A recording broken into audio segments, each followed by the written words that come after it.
I'm going to show you how to create clarity out of confusion, how to assess your goals that you may have set at year end and see how are you going to incorporate this into your life, but really primarily designed for your business. And I'm going to do that by looking at a real acquisition that came across my desk, and I'm going to introduce you to the tool. This is a key filter that and an exercise that you must go through. And there's plenty of places to get creative here, and I encourage you to get creative here. I'm going to make this template available for you. I'm happy to send it your way. And we're going to be doing workshops on how to do it and get creative and answer real world questions and help you get to the right answers. So at the x-axis here, you see I have cohort, and I intentionally put cohort because it can be by channel. It can be by even sales funnel. Just the way I think of it is I like to instead of just obsess over channels or types of business, I like to think what do I have control over in my business, and isolate it by the things that I can push on levers, that I can push on a gas pedal or pull back cost, you know what I mean? Into elements that you can control and are like elements. Okay. So in this acquisition that came across my desk, right? This OM, I went ahead and I plugged in the numbers of what they said that they did last year. Okay. And I'm going to kind of keep it generic. So bear with me, but it'll be good. So this is what they said they did, and they gave information through cost of goods sold. They gave these channels. Okay, wish we had more, but I can live with these channels. They gave cost of goods sold against them, so you can kind of see gross margin. They've got an online shop, they've got an Amazon shop, and they sell brick and mortar wholesale. It's simple enough, right? And then notably, they have ad spend and they have it going against online.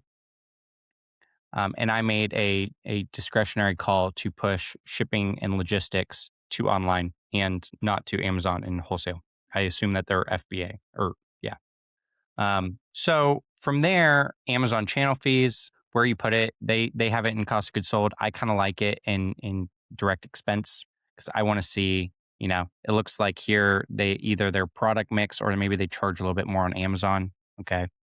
And we get to what I believe is one of the most important numbers of all, which is contribution, and contribution margin is the percentage. The beautiful thing about contribution is that the whole point of it is the more that you push on the gas pedal, you should see that hold relatively true. So if that isn't a big margin to begin with, then you got a real problem and you got to solve it above the line, right? It's kind of just a degree down from gross profit and gross margin, right? Of course, that's telling you your cost, but then also to acquire a customer. So to acquire a customer online is pretty expensive. They apply 47% of their revenue goes to acquiring and fulfilling a customer for their online store. Not uncommon.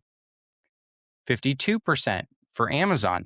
That's pretty high. But yeah, because they have a lot of ad spend on Amazon. Okay, that makes sense. So these channels are expensive. And then wholesale, it's hard because I would argue advertising efforts here have a spillover effect to wholesale. So if you really wanted to get granular, you kind of got to be artful with it, but I digress. So anyway, we get to contribution margin of 30%, 1.6 million. They're saying, all right, they've got, what was it? Their OPEX, they've got 300 grand of salaries, and then they pay 360 for a marketing service. All right. That's all they have against OPEX. Right out of the gate, I'm not seeing technology. I'm not seeing any of these things. Merchant fees online should be about 2%, right? I would expect to see that. So I've got questions already. We could go on down the list, right, of these different questions, but for sure, merchant fees is something that you would expect to see. And then they have bank and credit card fees and insurance. So it feels pretty incomplete. Not, like we could agree on a price and then work through due diligence and adjust it as needed. But with that said, you kind of know that there's something in there. There's something else baked in. But are we still even in the ballpark? Let's just artfully say, right? Um, 16%. Yeah, we're in the ballpark. We're in the ballpark. Maybe we shave off 6 percentage points from different things. But it's worth continuing a conversation over, right? And then I look at their pro forma. Okay. Now, what are they trying to sell me? Like what shifts happened and where are we going? Um, and you could apply this to yourself, right? Of like, okay, if you were in this position and now their online stores, they're saying that they're going to essentially double. Amazon, they're going to increase by 500 grand. So that's, nearly 50%.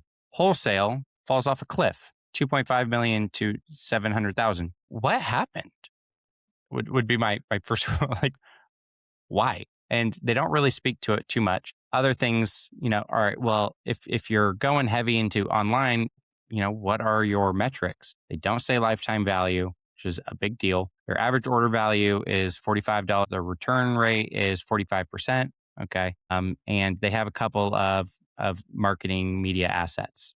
Okay. So now I'm looking at this right out of the gate. We get to 1.8 million. 32%, 40% contribution, 32 to almost 33% EBITDA. What gives? Um, I'll tell you what gives. It is a bit at the gross profit, gross margin level. Let me just quickly flip back so we can look here. Online's where a lot of that growth is coming from. So 74% gross margin. Now we're saying 79%. Okay, that's 5 percentage points straight to the bottom right. Doesn't account for all of it. So I went ahead and I put, well, what were the actual contribution margins? Because there was a lot of ad spend, and I noticed that they carved it way back and somehow explode their growth. Okay, well, 27%. 27% is a lot different than 53%. So, all right, let's take their projected revenue, which is already generous, and let's apply their contribution margins. And what do we get to? Well, we just carved out $724,000. This is the work of a business broker if I've ever seen it. And on top of that, they're saying, okay, we're gonna double the online store. And one of the things that they call an ad back is, and a discretionary expense is the marketing agency. I'm like, market, like you are literally telling us that you're betting everything on the marketing explosion, and you're going to tell me that we're going to cut marketing resource. Okay, so let's call BS and let's say, all right, we're not going to do that. And I'm not going to, we can go through here, right? And we were at 27%. You're at 53%. Um, let's just not lie to ourselves. Okay. Let's not do that. Amazon goes from 24 to 32. Let's just not lie to ourselves again. I'm going to put it in corporate allocation because why not? Um, let's just bring us back to reality a bit. Okay. All right. This is at least a little bit more realistic of a cost structure. We haven't even validated the revenue yet. We will in a second. But first things first, where are we at cost wise? Okay. So now we're at a 23.7% contribution margin. Okay. Our contribution margin from online stores is actually higher, and our contribution from Amazon is also higher in the new one. And our wholesale contribution margin's the same, but just dollars dropped. I mean, I'm not, yeah, okay. So our margins are holding. We've shifted where the revenue goes, and that's the new contribution is 1.3 instead of 1.6. Okay. So right out of the gate, through their own numbers, this is looking a lot less attractive, and they've got some explaining to do. All right.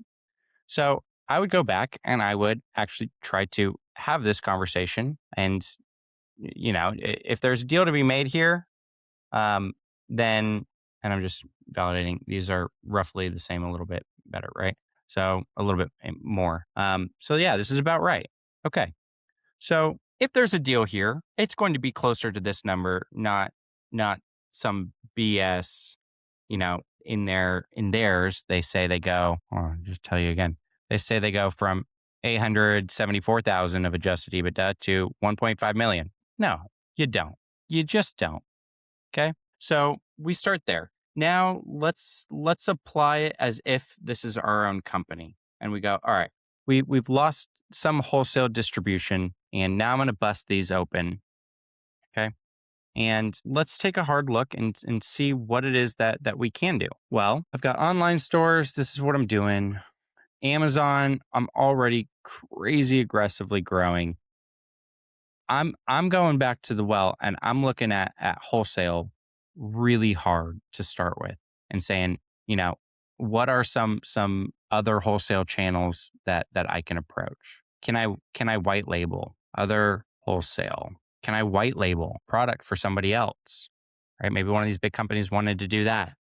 Um, what else could we do? We have we have these marketing media assets.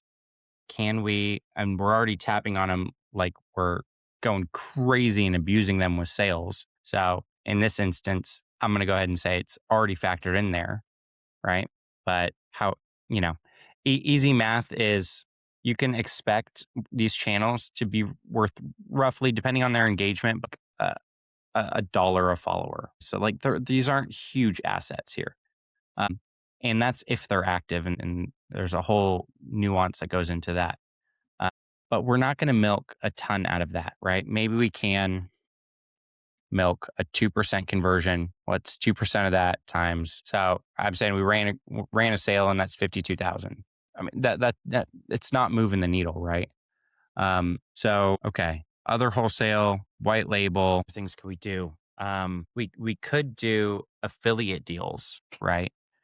So are there pathways with other marketing channels? And I would go down the matrix. But these are quick wins. And candidly, when I'm thinking about marketing, I'm thinking about long term, multi years, and I'm thinking about creating a engaging brand that's not just, how to put it, just clickbait all over, like you can kind of tell old school direct response marketing, which I like that it kind of feels that way. Right. But like going through different marketing approaches that they've done, asking them how the heck their marketing approaches fit into their current strategy.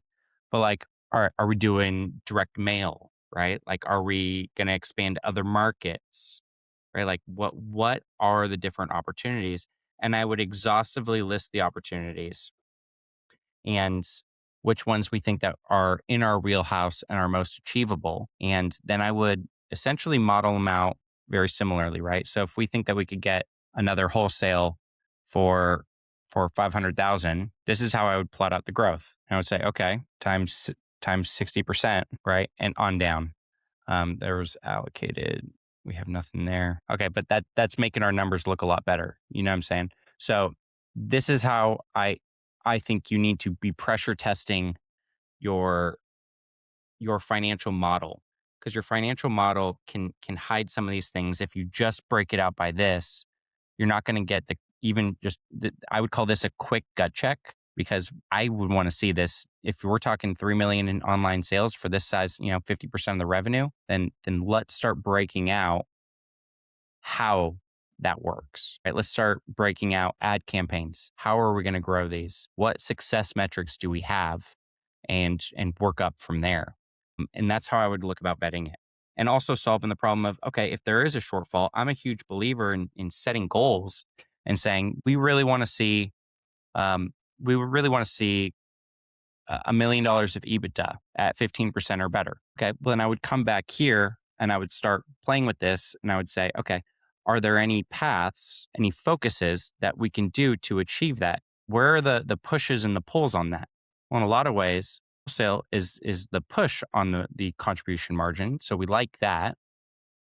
And let's lean into that, right? Or whatever it may be, right? I mean, depending on the industry and how much time you spend thinking about it, like you can get so creative. And we have some tools in our toolkit for marketers and for how to think about where different types of products or services are best to market and best to approach. So if you get stuck, we have that tool. Just email us or direct message us and we can get that to you. Chad Krause, Wartime CEO. Hope this is helpful.